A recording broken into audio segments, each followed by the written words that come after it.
Hi, friends. Welcome again to another episode of Beyond the Clouds Edge to Edge Transformation.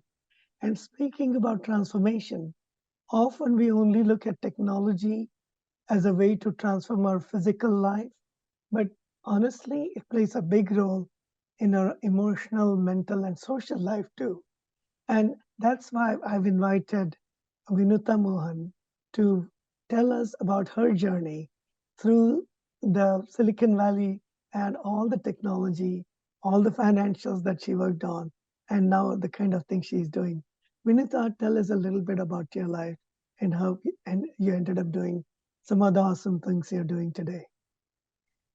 Thank you, Shankar. Thank you for having me on this show. I'm really honored to be here and spending this Friday morning with you. I started my journey in finance and accounting in the high tech world. And, I was doing financial planning and analysis and then moved on to internal audit during the Sarbanes-Oxley time frame. I was a director of SOX compliance at Infineon, spent about 15 years in finance and accounting. And that particular year, I had for my company, set a world record. Like, in audit world, when you have no deficiencies at the end of the year, it's a big deal. So, and so I had done that, and it was really kind of wondering what next. And around that same time, my peer, who used to be my former boss and an extremely dear friend of mine, out of the blue, very, very hardworking, beautiful, beautiful man, um, best friend of mine at work was diagnosed with stage 4 lymphoma. And I think that for me was an incredibly rude wake up call, a heartbreaking one as well, because, like I said, he was an extraordinarily close and beautiful person, close friend. And so that kind of started me on the soul searching, in terms of what next. Is this what I want to do for the next, 20, 30 years of my life? I am a very passionate person, and I really, whatever I do, I just put everything into it. And I sort of had lost passion, for the work, and this kind of thing that happened with my friend, really made me go on this inner, journey.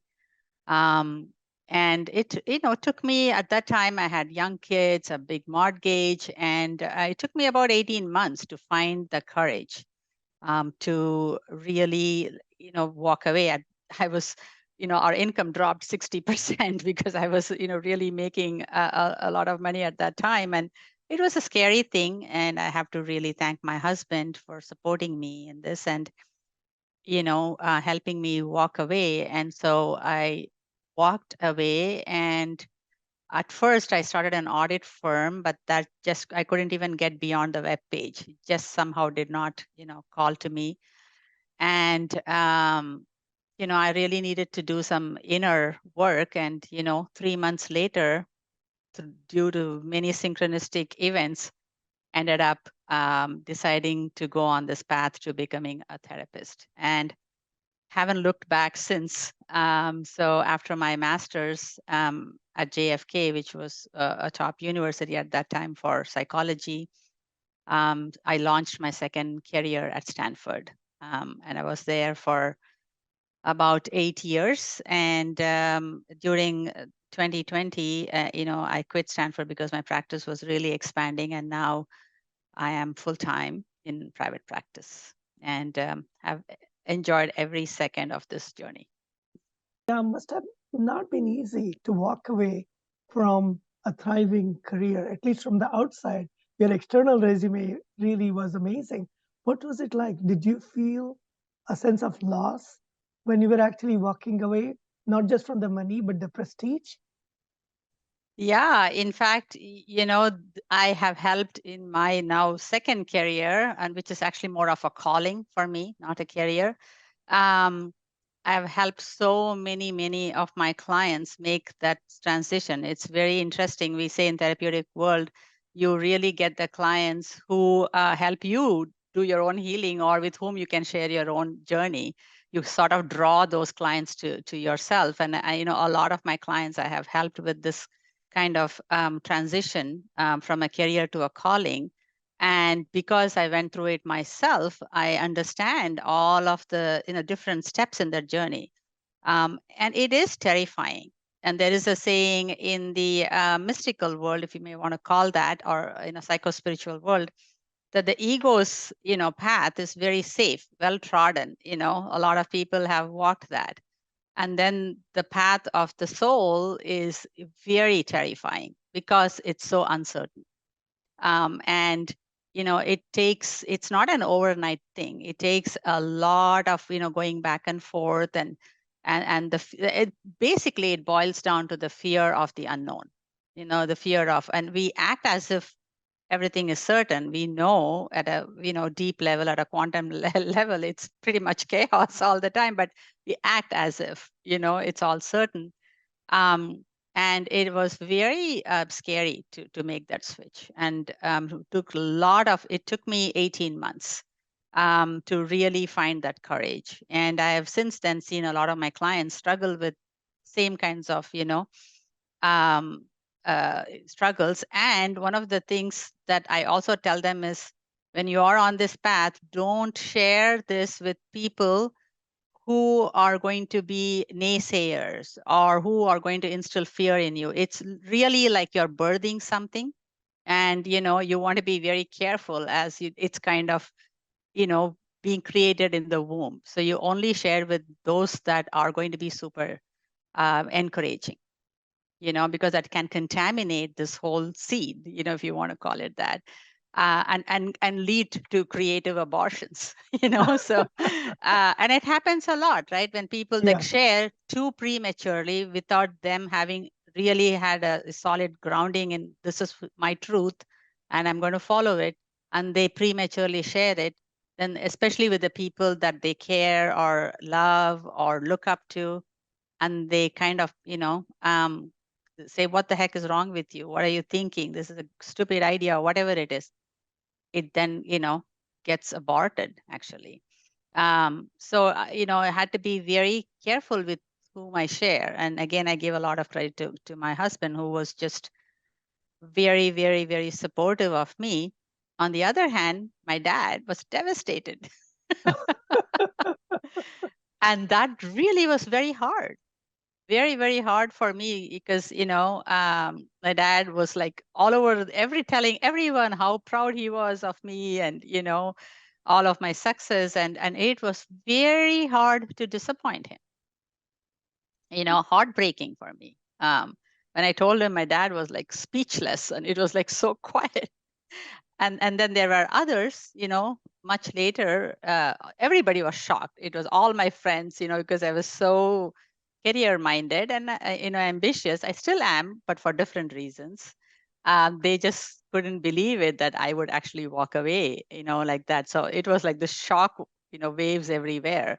And then there were those who said, oh, you're going to regret it when you really feel like, you don't have enough money, you're going to feel sorry that you're walking away, and all these warnings. And, others said, oh my God, who, wants to take on other people's, pain and suffering? And that's going to really drain you. And, you're going to like be have burnout, and, all these kinds of things. But by then I had a very, very strong, it had really taken root in me, and nothing would shake me. So that's something I share with my clients. Be careful, when you share, because if you share prematurely, people can dissuade you. And then you get too scared and you say, okay, not for me, not this time. And that will cost you. The challenges that people face when they leave this so-called achievement in the outside world, which is real dollars, real Yeah. prestige, real power, Yeah. and go into this other world, which, as you said, the path of the soul is uncomfortable. Mm-hmm. But were there gifts for you? And Mm. are there gifts for people who are working in technology, and how it can help them shape their soul? Is it possible to have both at the same time? Oh yeah, absolutely. You know what? I I absolutely do not like is the image of a starving healer. I am again incredibly successful in as a therapist now. So this thing of like success cannot go with passion and a calling and doing good. I think it's a myth that I like to bust. And I do have some of my friends in my other world, in whether it's in my therapy world, young therapists starting out on their journey, or as you know, I'm also a shamanic practitioner. In the shamanic world, people afraid to charge for their services, and I counsel all of them. So I think that you could be in any field. The way I look at it is, for instance, you could be, let's say, one of my best friends is a financial, planner, and I call him a financial healer. He helps people, like, save money and invest in a way that will take care of them in the future. Let's say you're an IT person, and you really take good care of the information systems in your company. You're an IT healer, so it doesn't matter which field you are, it's the energy you bring to it, right? However, it is very, very difficult in the corporate world. I think with all of these other forces that are around you, and it is a lot more difficult to kind of keep in touch with your light and not let that get contaminated, because the corporate world doesn't make it easy for you to do that, right? So wherever you are, it is possible to bring your light to the work that you do, and do it as in our Hinduism we call it karma yoga, right? Do it as an offering for the greater good of the world, and not I, me, mine, right? So you can do that, and it is possible. Like, for instance, let's take this really some of the very famous social scientists like Brene Brown, who I love. I follow her work a lot. I mean, Brene Brown on paper is a social worker, right? Her master's is in, or PhD is in social work. A typical social worker, maybe makes 50 grand a year, and has a lot of work stress, and and can burn out, and that's the myth or story we hear.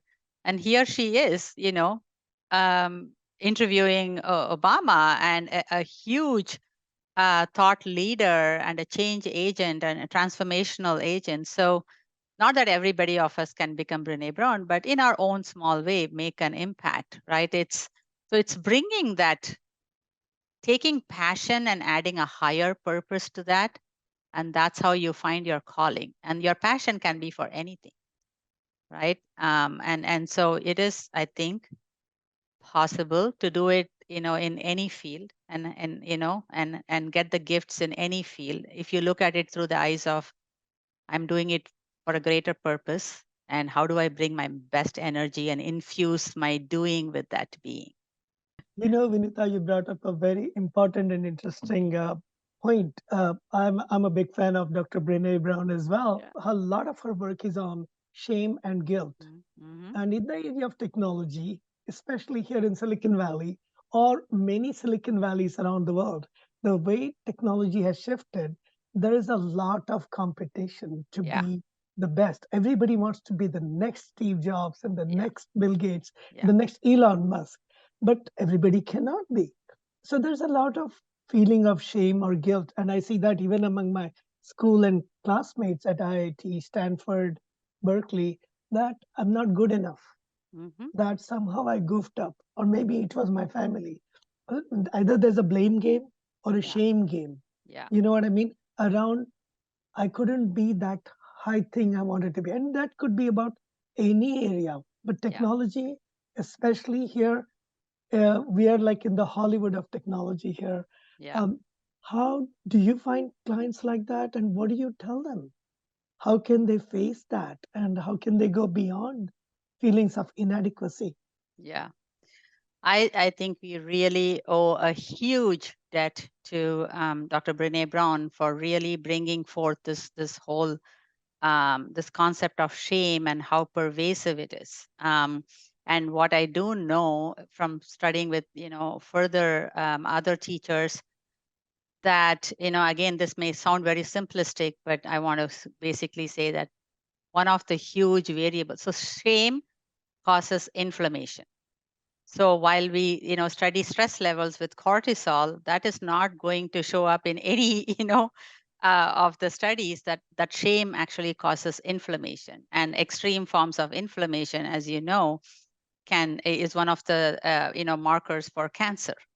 And so, we are all steeped in shame, not just in technology. And if you really zoom out, we are steeped in shame in every dimension of our life. Whether it comes to our body image, whether it comes to how popular we are on social media, whether it comes to, career success, whether it comes to your children, how we parent, and if you run away from all of that and say, okay, I'm going to hide myself in a cave, well, shame follows you there too. Or if you say, I'm going to join, become a monk, well, guess what? The worst shaming happens in the spiritual circles. In the New Age spirituality, it is called toxic positivity, and where you're shamed, for having any of those, darker feelings, and if you are like into this whole, the power of the law of attraction thing, then you're shamed because you couldn't manifest your vision board, you know, or if you go to our ancient scriptures, you're shamed because there must be something wrong with you that you're even in a human incarnation, because the game is to beat the samsara. So you know the very fact that you are in a human form means you probably screwed up in another life. So you cannot escape this shame fumes. It is, as I've really looked into it, I am shocked at how it is really like oxygen. It's mixed with the air you breathe. So it is so pervasive, and it causes so much damage, to our body, to our mind, to our soul. That is a huge part of my work, in terms of how pervasive it is. And of course, the more the society and culture awards and rewards certain things, the more shame associated with that. And so no one is going to give you or me a Nobel Peace Prize or whatever for doing our inner work.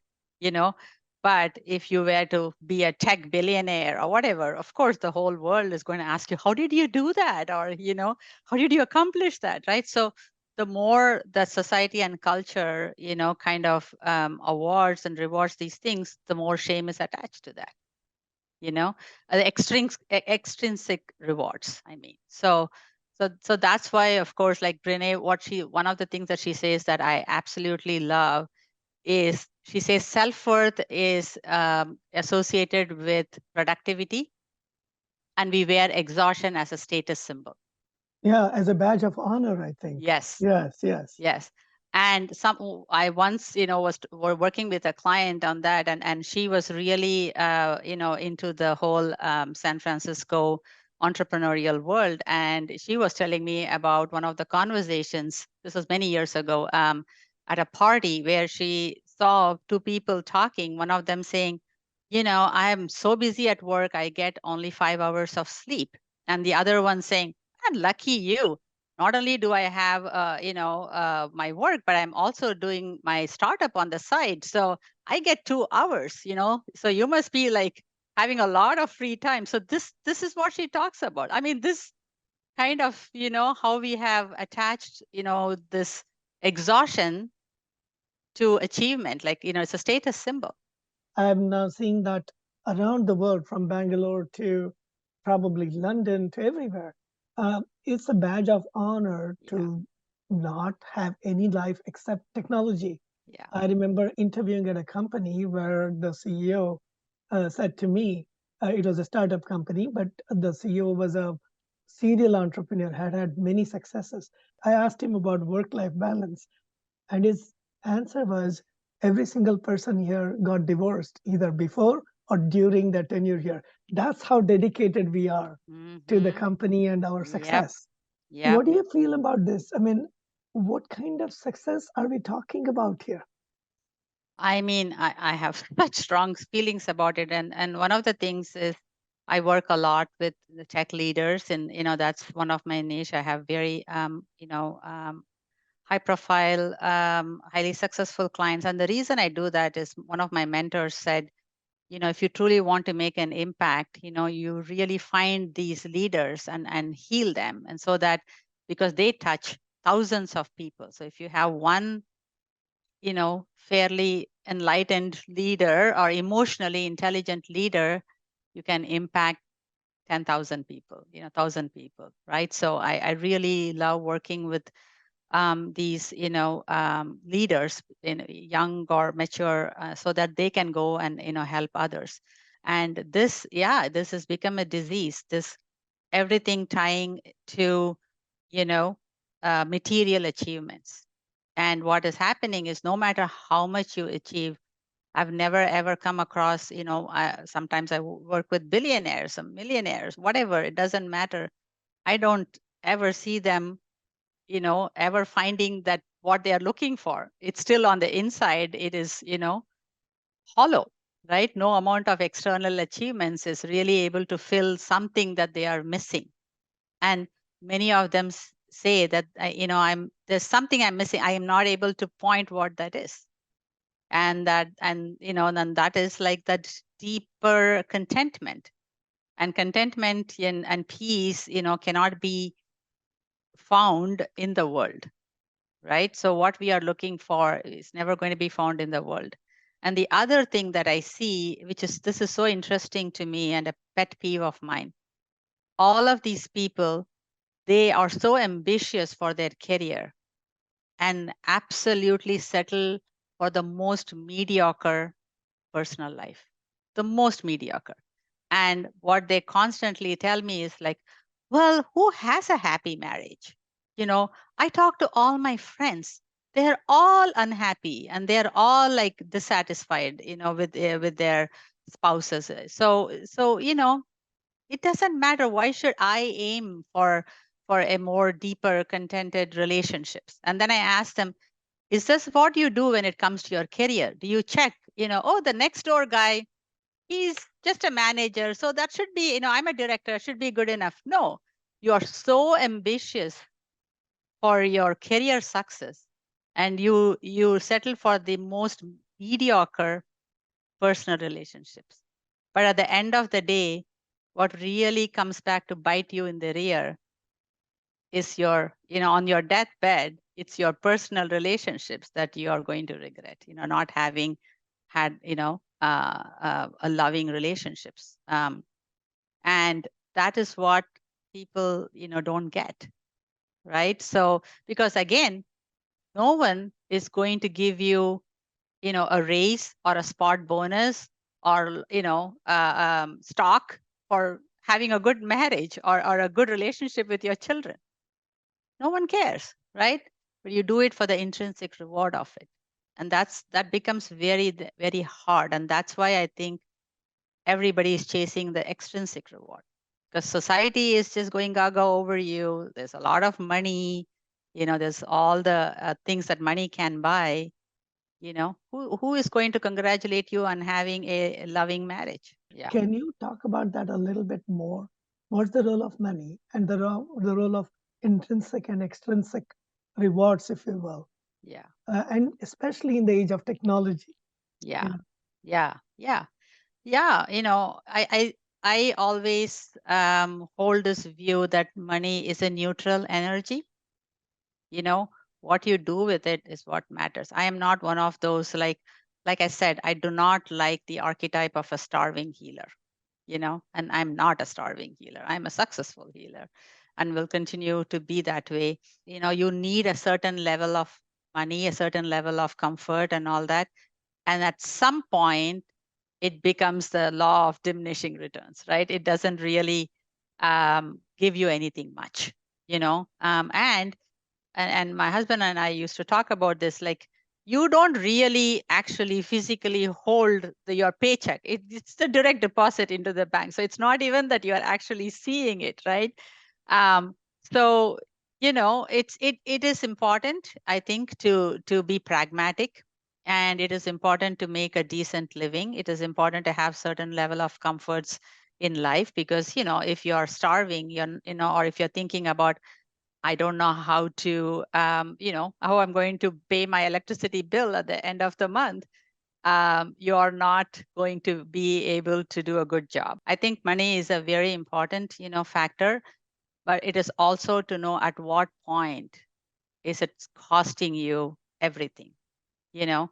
So it's like what Jesus said, you might, win the entire world, but in the process, if you lose your soul, what's the point, right? So at some point, if it starts to cost you your health, your peace of mind, your marriage, your relationship with your children, loneliness, and at what point do you say, now it's diminishing returns? Yeah, You talked about toxic positivity. yeah, You talked about the law of attraction and yeah, how people are obsessed with just think positive. yeah, We see that all the time when you're running a startup company. yeah, Everybody, including your investors, your family, wants you to be successful.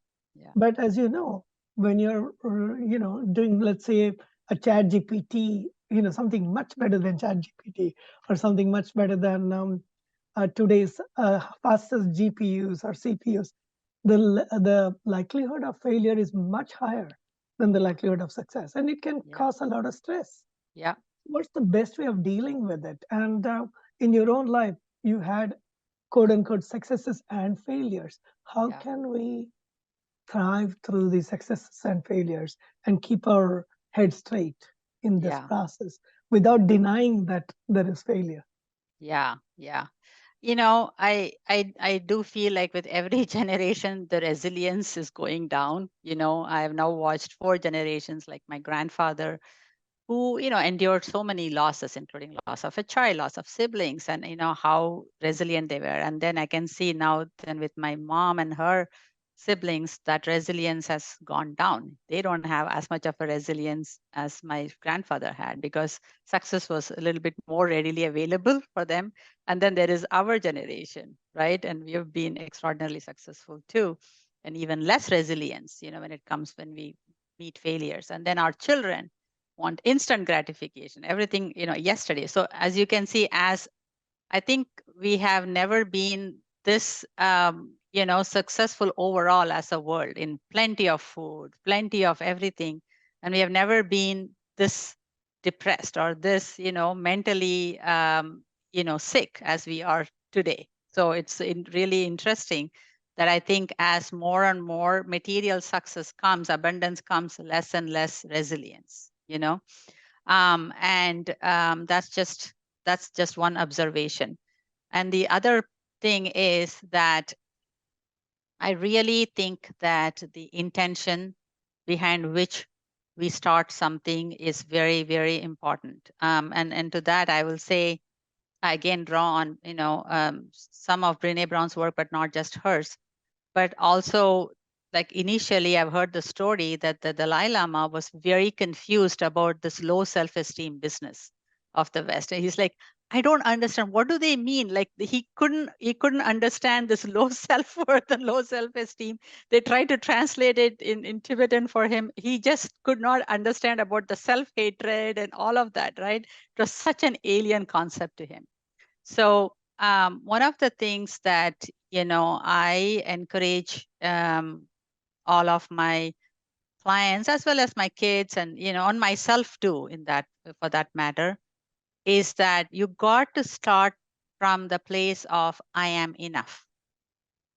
So again, one of my mentors would say, I am enough and I could do more, in the sense that I am enough on the inside, and I know I could do it, more of adventure, more of risky ventures, more of creativity, more whatever it is on the material world, but not to tie that to your self-worth. The more you tie it to your self-worth, the more you tie it to, like, oh, I'm going to do this and that's going to make me feel I am enough. That's when the problem happens, right? But if you are coming from a place of I am enough on the inside and I'm playing. I'm just playing. This is just play, Easier said than done, I know, and especially when you are, getting money from venture capital, or, we are starting your own business, and all of that. And yet, if you could bring just a little bit of lightness, with that, and I think you are actually very good at that. You play with so many different things, and you're like, I tried that. Okay, I got something out of it. Now let me try this. There is a certain level of play there, and that's what also brings out so much of your creativity, whether it's your poetry or your dancing or your, everything, that you do, as well as your beautiful wife. So you got to bring just a little bit of lightness if you can, and say, okay, I am just experimenting. It has nothing to do with my self-worth. I'm enough, and I'm playing, and I'm creating, and I'm also doing something in terms of service to the world. So the altruism also really gives you that resilience. If you are thinking beyond yourself, and you're, again, as you have done, you're doing something, not just for yourself. You're like, I want to do something for the world. This is my contribution. um, that gives you a certain kind of resilience, because it's beyond you and beyond your narcissistic pursuit. And that gives you a certain kind of strength that you don't find it, when it is all about I, me, and mine. So I don't You know if that know, answers the question. yes, yes. In fact, Vinutha, you're reminding me of again my own life journey. Yeah, And thank you for your kind words. But I was not a kind person when I was early in my career. yeah, And in fact, the thing that woke me up was physical yeah, pain. I mean, a yeah, lot of physical pain. yeah, And I owe a large part of it, the waking up or shaking up, to yeah, Dr. Avi Herskowitz. yeah, I haven't talked to him recently, but amazing person who yeah, was one of the first advocates of integrative medicine. yeah, He was a cardiologist, neurologist from some of the top universities in the world, and he said, "I don't want more money. I want to see if I can heal." yeah. Which reminds me, one of the early concepts I learned when I was going through physical pain was inflammation and how Mm-hmm. it can cause what's called cancer clusters or Mm-hmm. clusters of huge psychosomatic illness. Mm-hmm. And I've heard it even from people who report to the biggest icons in Silicon Valley that there are clusters, Yeah, psychosomatic clusters, if you will. yeah, And of course, most people will dismiss it as anecdotal information. It is not yeah. anecdotal for those who are No, suffering. no. Can you comment on it? Is there been any kind of clinical evidence of how stress causes inflammation, causes psychosomatic, and how you see pockets of these clusters? Oh yeah, I mean there are lots of people have done work on it, like the cell biologist Dr. Bruce Lipton. He's written a book called Biology of Belief, and where he talks about how the cells are constantly interacting with the environment and the external stimuli, how it can affect how your cells are constantly being developed, right? So in fact, he talks about how just because somebody has a predisposition doesn't mean they are going to get a disease. On the other hand, you could have a very healthy body and through your life experiences develop diseases, so Bruce Lipton has done a lot of work on it. And there's another a social scientist, Dr. Mario Martinez, who has done a phenomenal work. And what I love about his work is he talks about this triangle. We have come to this place now where we used to be only about mind, mind, mind, and then ignoring that from the body. Now we have started talking about mind, body, as they work in, together. But what he did that I love is that he added the cultural piece, mind, body, and culture.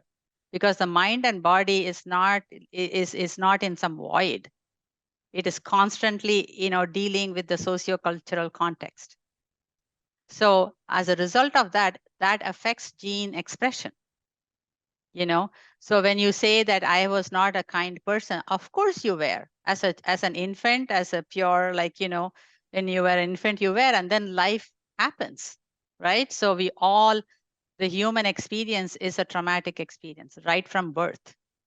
Being birthed is not a fun experience. So, and then life, starts to affect us and how then we express ourselves, right? And so everybody has some amount of relational trauma, let's just say. And then, again, that's why trauma is also, I'm a trauma specialist, and trauma is also very pervasive. So Dr. Mario Martinez, he's a cultural anthropologist, as well as a neuropsychologist, and he has studied this gene expression. For instance, he talks about how in South America they call menopause a curse. And in his studies, he has seen how that when women hit menopause, they start to manifest all kinds of diseases like cancer or whatever it is, because they call it a curse. Versus in Japan, they celebrate it as, wisdom years. Now you're taking your seat as an elder, and he sees that there. He doesn't see any of that. They actually feel very happy and healthy. So you're constantly interacting, the mind and body in a cultural context, and all three, are constantly working together.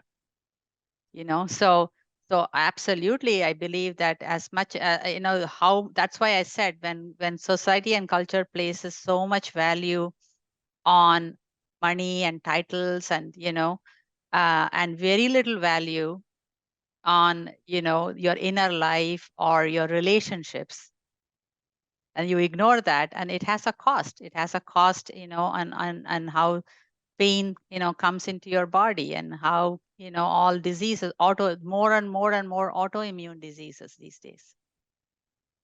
And the interesting thing about cancer cells is, if you look at all the healthy cells in our body, they all work together, as we are all in this one organism together.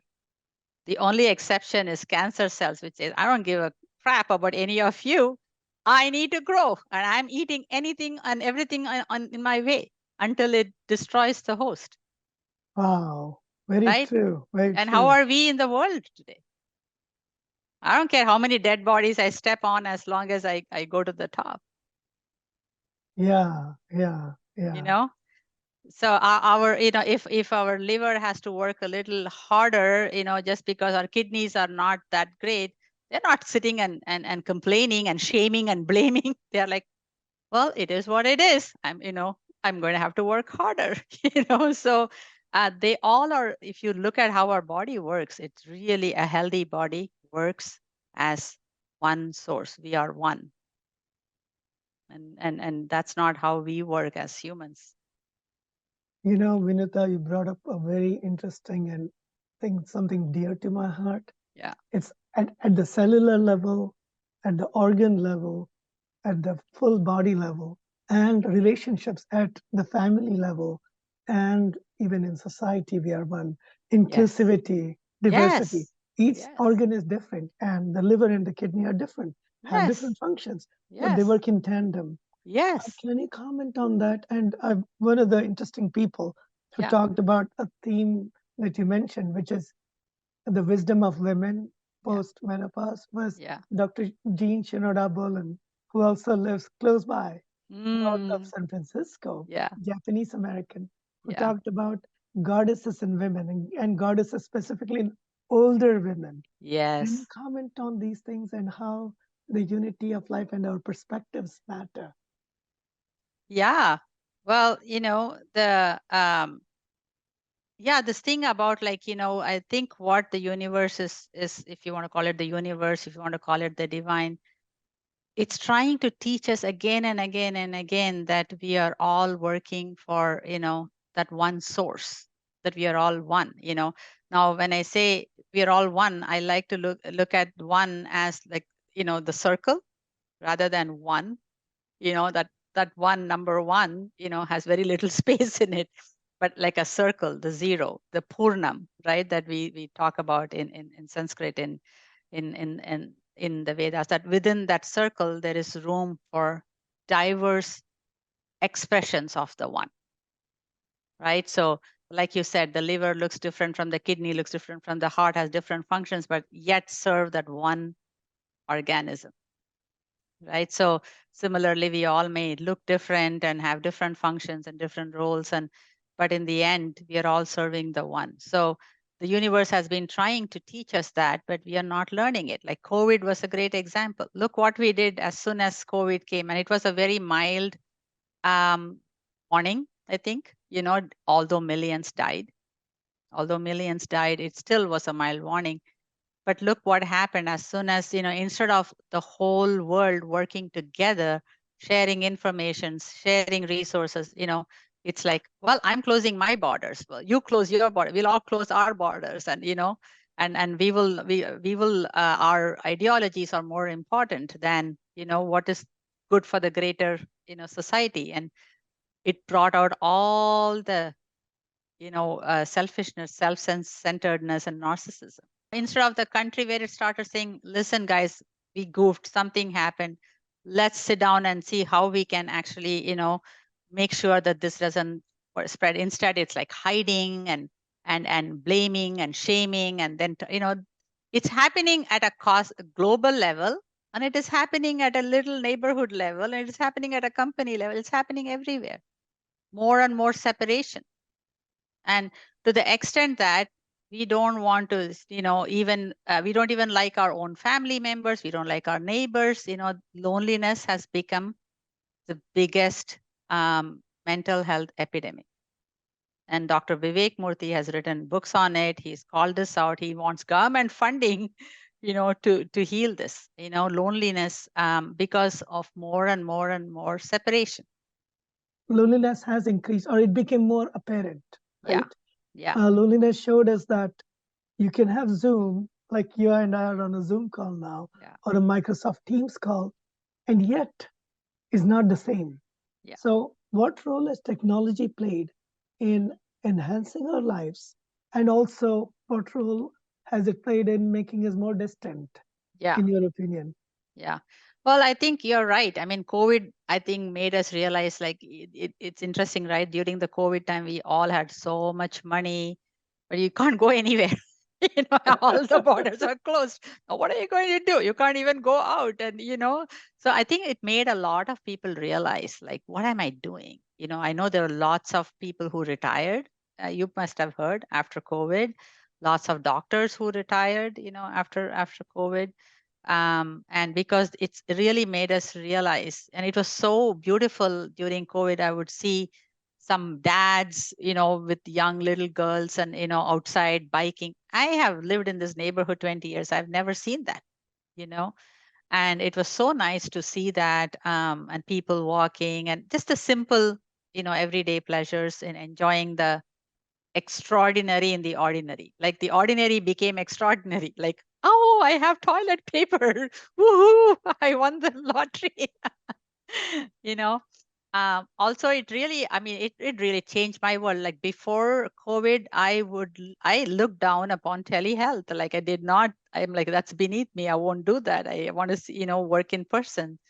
Somehow I thought the quality would be different, but it's completely changed my practice. It's now mostly telehealth, and not only that, I was able to, it was the year I thrived the most, 2020, where I started several groups. I did workshops. Some of the workshops, it was people both nationally and internationally participated, from Europe and India.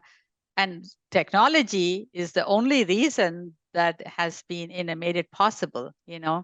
I run a book club, and some of the people in it are in some very remote parts of the US, especially elderly women who don't have enough friends, or like can't, and this is a way for them to connect with people. So I think, technology, without technology, you and I wouldn't be talking. So it's been fantastic in some ways, bringing us all closer. Again, I feel everything is a neutral energy. It depends on how you use it and for what purpose. If you use it to do good in the world, whether it's Facebook, whether it's social media, podcast, whatever it is. But if you use it to spread, darkness and hate, then, of course, it's nothing to do with the technology. It's how we use it, right? So that's been a great gift. And I think so much creativity happened during COVID in terms of people putting music shows together, or like creatively, like, doing plays together. And it's just so many different gifts that came during that time. But I think it really made us realize what is truly important in our lives for those. But like always, once that goes away, everybody is now back into the, the old pattern. I do want to circle back to one thing that you asked, which I didn't address. It's about, women and, the menopause and, women becoming the elders. And I just want to briefly talk about that. That's the other thing, right? We just don't seem to embrace, aging. And the way we want to do it, and I see this with a lot of my friends too, is by defying aging. Like, look, I am whatever 60 years old and I climbed Mount Everest, which is great accomplishment. How about the inner Everest? How about the inner climb? How about doing more inner work? But it's more about defying aging rather than embracing it, right? So whether it is going for a Botox or whether it is going for plastic surgery, and so the interesting thing about Botox is if you really look at Stephen Porges' work, right, polyvagal theory, it's the social engagement system is about our face, our eyes, our mouth, our heart. This is all connected. When your eyes, if it crinkles, that's when it, like you smiling, I'm smiling, we have this little what's called crow's feet, as for women, and men for that matter. But that's what indicates we are a friend, not a foe, not an enemy. Now if you Botox your way out of it, you look like a plastic robot like this, and you actually look like that a clown or whatever in Batman. It's scary. you know so if we don't really understand that the value of the wrinkles and the crow's feet, it actually indicates deep compassion, friendliness, and like this, I am safe, I am soft, come land here. And Yeah, we yeah. want to Botox it all away, um, because again, society and culture has made aging something to be defied. Defy death, defy age, keep on living. Like, what are you going to do living 120 years without purpose? you know so so it is about also embracing. And again, society doesn't, right? Society doesn't, we don't want our elderly, we want to shove them off somewhere where we don't see them, you know and we want to look younger and younger. Oh my god, she is 60 but she looks 40, she's 40 but looks 20. It's all about that. And it's my daughter jokes, she's like, I see all of my friends in their 20s miserable, and I see you in your 50s and you are just glowing. I want to be that. She's like, who glorifies this? I want to bring up a point that is very dear to my heart, which is related to that. A large percentage of technologists, even today, are men. Particularly, I'm talking about computers and Mm-hmm. artificial intelligence and Mm-hmm. all that. And it's widely believed in our circles, in male circles, that you should suppress emotions or at least not express emotions because emotions get in the way.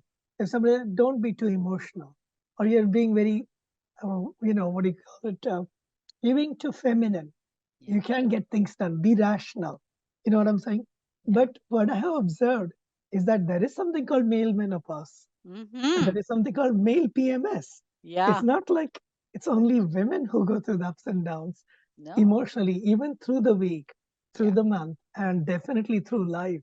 Yeah. Would you like to talk about it and maybe the research around it so that Yeah. my technology friends understand Yeah. that it's not inferior to have moods and it's okay and we can embrace them? Could you talk about that a little bit? Yeah. The thing is, the more you fragment yourself, period, right? Left and right, head and heart, and then gut, and heart and head, will, and creativity, imagination. So if you start to fragment, and parts of you that you think society will embrace, and parts of you want to keep it secret, the more you fragment, the less you are having access to your whole brain. So your entire body, the brain, now they know that the same cells in a fetus, the same cells that form the brain also form the heart and the gut. So the brain is everywhere, and in fact they call gut the second brain, and that's why gut health affects your mental health and all of that, right? So much research is being poured into it, and how trauma can fragment your psyche. And as a result, you're not having access to your, all of the mental power that you can have. So the first myth is to think that intelligence rests only in the left brain and only in the rational brain. No, it is very dangerous, because the left brain can rationalize anything. That's what Hitler did. He rationalized, massacre, right, of millions. So you can rationalize anything with your left brain, any kind of abuse, any kind of harm to the world. So we have to be very, very careful. you know at the same time, of course, you don't want to be all heart and get into magical thinking, and also get harmed. The people who are overly emotional and don't know how to like contain that with some pragmatism can go on to also hurt themselves. And so we're looking for harmony and balance. We're looking for that. So you know what that is my work with many of my men. I run a men's group, and some of them have gone back and tried to or done very emotionally intelligent you know modeling, and it has changed the entire, whether they are a doctor, whether they are an entrepreneur, whether they are a scientist. It has changed the entire environment of the place that they are working in, and touched people in a way that they will never forget. What these men are shocked at the power of really embracing the emotional brain, because it has such gifts to give you, and it touches people way more than just being just the rational part of the brain. For instance, a kind doctor who is also technically brilliant, that combination is far more powerful than a technically brilliant doctor who just treats you as some lab rat. you know and Dr. Jill Bolte Taylor, who's written a book, My Stroke of Insight, who's again a neuropsychologist, has a very famous TED talk. She talks about how when her left brain died through a stroke, she could feel the people who were coming into her room, the feelings of the nurses, the doctors, and she could feel all of their emotions or lack thereof. And the lack of emotional connection used to scare her. And this is a woman who lost her left brain, right, and had to recreate the right brain, teach it to do everything. Fascinating story, you probably know that. But that she talks about what it costs, even as a patient or as a client or as another human. So I tell all of my very ambitious overly left brain clients that you're leaving money on the table. you know So true, so true. I'm a big fan of Dr. Jill Bolt Taylor, yeah, and to people out there, yeah, she's a Harvard trained neuroscientist who was working on neuroscience because of a younger brother who right. was suffering. And when she had her stroke, that affected the left brain. She talks about the whole experience and how it changed not only her life, but also the work she's done ever since then. Yes. So check it out, a fantastic TED Talk Yeah. and long, long videos and amazing work. Which reminds me, Vinutha, you were doing extremely well as a therapist at Stanford and in your private practice. But at some point, you decided you also want to integrate shamanic practices into it. Can you tell us a little bit about that and the role it has played, and how shamanic practices today are viewed in the therapeutic community or in general in society? Yeah, that was a very interesting journey. And again, ever since I made this shift, I've started to trust the universe and its calling. And sometimes I don't understand why I am, asked to do certain things, but that deep trust in the unfolding, of the divine intelligence. So, um, but to zoom out, the shamanic healing, it's 100,000-year-old, ancient practice. And only now we have separated the psychology from spirituality, from, biology and all of that. But in the ancient societies, it was all one. They didn't have a separate person for it. So the village shaman pretty much was everything. He was the doctor, he was the priest, he or she, was the spiritual teacher, and he was also the psychologist. So it was all, because it's all looked upon as one organism. And the multi-dimensional, you know, uh, view of a human and of the world, for instance, like in living with nature, and everything affects everything else. We are all vibrational beings, and the whole cosmos, all the planet, I also dab a little bit in astrology, the planetary movements, everything affects everything else. It's all weaved. So what I have done, what the through the shamanic work, which it's another story. Because of time, I won't go deep into it. But I just was called to do that and ended up doing that. It was a very intense 3.5 year journey. But what has happened as a result of that is a group of us, including my teacher, who was my EMDR teacher. A group of us are now looking at healing as a multidimensional modality, you know that you have to look at all aspects, things like ancestral lineages, things like spiritual dimensions, things like, many of my clients have had past life regressions, so many different aspects of the shamanic world basically shows that to reduce the magnificence of a human to just a brain, and that to just a left brain, it's actually disrespectful in some ways. We are much more than that. And to look at it through a multi-dimensional, multicultural, multi-spiritual modality is so much more powerful, and the healing that happens for my clients is phenomenal. Like, the kind of progress they make by looking at it that way, um, they are able to like heal decades of issues far more quickly by looking at it multidimensionally. And so that's kind of what we are now trying to build. Make space, because it was like psychologists don't ever talk about this woo woo stuff, and the woo woo people, like, let's use that as a spiritual bypass. Let's not do our psychological stuff. Let's to chant something to make it all go away. And both are not, both are extreme views. There are people who have started believing that all you need is a chat GPT instead of a therapist. So, in what ways can intelligent systems that are evolving, we have now intelligent systems that can help in therapy for sure, Yeah. including large language models. In what ways can they help? And what are the myths around using technology to heal people?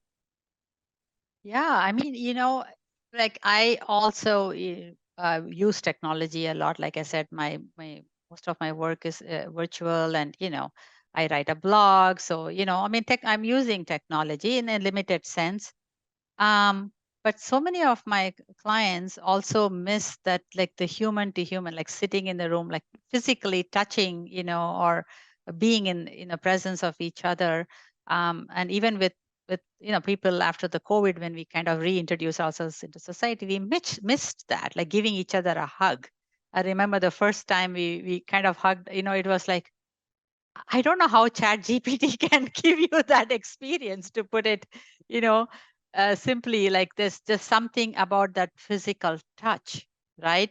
In fact, there is in our cosmology, we talk about even the devas and all of these divine beings aching for that human body, because they cannot touch each other, they cannot feel each other. There is something about that.